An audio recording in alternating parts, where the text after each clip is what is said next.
Thank you very much for the organizers for inviting me to this absolutely amazing. I haven't seen so much crowd ever since I visited a dharna in JNU. I think it's just...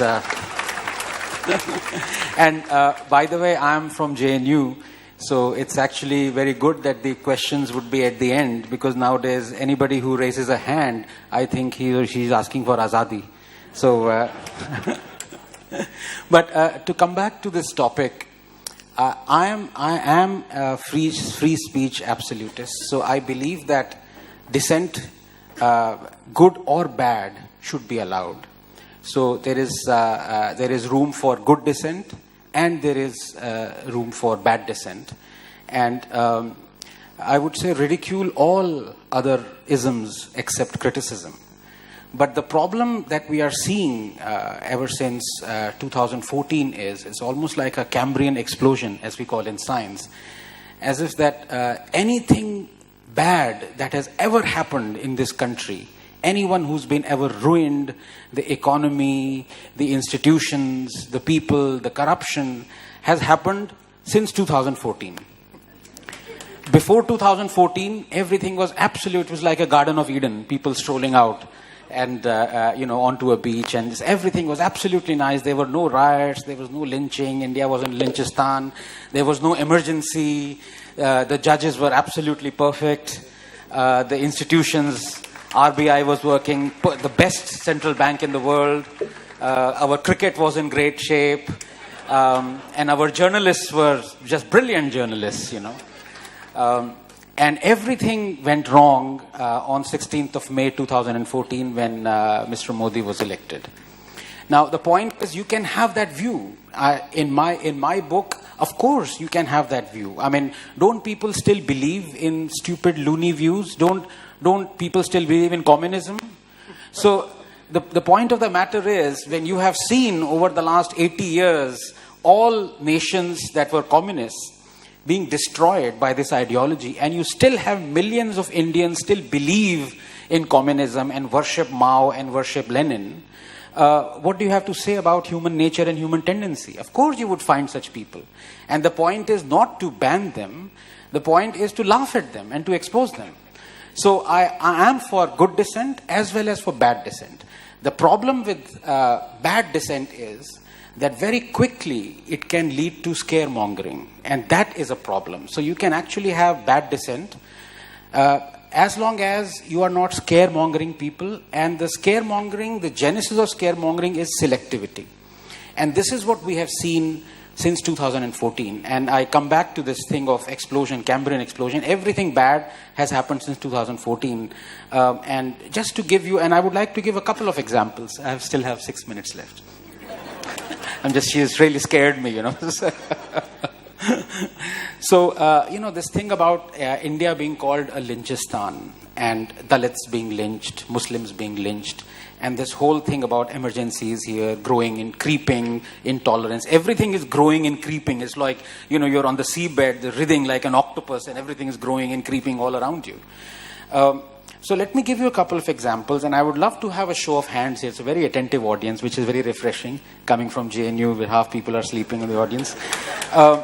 Everyone knows about Akhlaq, right? The person who was lynched. How many of you know about Akhlaq? Could you raise your hands, please?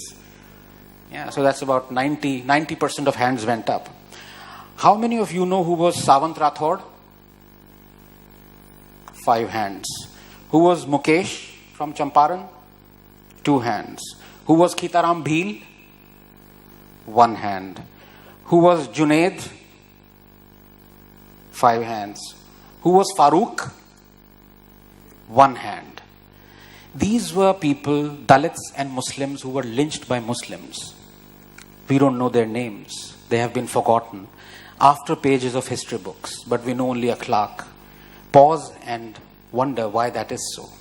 In the last 1 year, there have been more than 100 attacks, lynchings, attempted lynchings by Muslim mobs on Muslims, on Hindus, on Dalits. They just don't appear in the news. They just slip away. There have been more than 36 attacks by Muslim mobs on Dalits, lynchings, attempted lynchings. We don't hear of them. So this is where you can have bad dissent. You can say that, yes, lynchings are happening. But if you are selective about it, this leads to scaremongering. This leads to people believing that India has suddenly gone down the drain in the last 4 years, that all these things weren't happening before, all these things are happening now. That is one problem. The other, roughly I have about 4 minutes left, which is about fine, which is about this freedom of expression. And again, I would love to have a show of hands. And when we think of freedom of expression and stifling of freedom of expression, banning things, we normally think of Indira Gandhi. So how many of you think that Indira Gandhi stifled freedom of expression? Show of hands, please. Of course, emergency, so everyone. How many of you think Nehru, the paragon of freedom of expression, stifled freedom of expression? Yeah, so this is but I would say still half the hands are still in their pockets. And the reason for that is this kind of propaganda that has been let loose on us through books, through paid, sold out editors, through people who are, for want of a better word, PDs of the dynasty. Sorry about that. And the reason for that is that this one comment that Nehru made to a cartoonist, very famous cartoonist called Shankar. Now, he was drawing the ire of a lot of political leaders for the cartooning that he was drawing of, cartoons he was drawing of them. Whereas Nehru said, "Don't spare me, Shankar."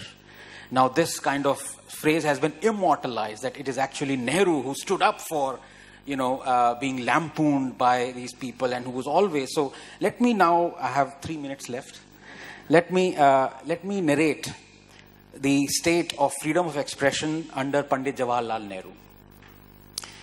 First Amendment was brought in, reasonable restrictions, incitement, disruption of public order. Poet Majru Sultanpuri was jailed for 1 year for calling Nehru Hitler ka chela. First democratically elected communist government in Kerala was dismissed. Congress president said communist parties wouldn't be allowed to participate in general elections. Stanley Woopert's book 9 Hours to Rama was banned. The book Chandra Mohini was banned. Audrey Menon's The Ramayana was banned. Campbell's The Heart of India was banned. Koestler's The Lotus and the Robot was banned. Import of any newspaper that undermined friendly relations with foreign states was banned. Aziz Beg's Captive Kashmir was banned. Frischler's Aisha was banned. Bertrand Russell's Unarmed Victory was banned. Robson's 9 Hours to Rama was banned. Sardanvi's Marke Somnath was banned. Robert Taylor's The Dark Urge was banned. Selling Lady Chatelier's Lover was banned. The book What Has Religion Done for Mankind was banned. Ratmanath's Bhupat Singh was banned. Import of any obscene drawing or painting was banned. Mrinal Sen's film Neel Akshar Niche was banned. Menon's Rama Retold was banned. Tony Hagen's book Nepal was banned. The RSS organizer was censored. Its publishers prosecuted. Film Gokul Shankar was banned. Godse's Testimony was banned. Goswami's Runumi was banned. Historian Dharampal was jailed for criticizing Nehru post-Indochina war. Release of 1962 war film Bhool Na Jana was blocked. President Rajendra Prasad's speech was barred from distribution.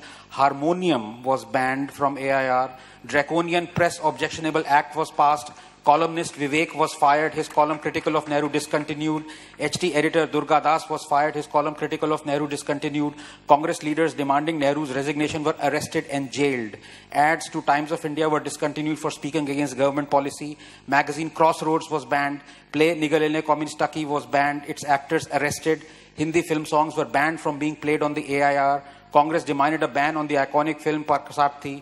Film Nastik was banned. Western pop music was banned from the AIR. People's Theatre Association was banned. Play Harpida Master was banned. Film Ganga Jamuna was blocked. Sarat Chandra Chattopadhyay's play Mahesh was banned. Tagore's play Gora was banned. Balraj Sani's play Jadoo Ki Kursi was banned. Tagore's play Besarjan was banned. Pradeep's film song was deleted. 2 songs from Fir Subah Hoge were banned. Editor Prahlad Keshav Atre was jailed for writing critical article. Film Jugnu was banned. Film Jharna was banned. Under Jawaharlal Nehru.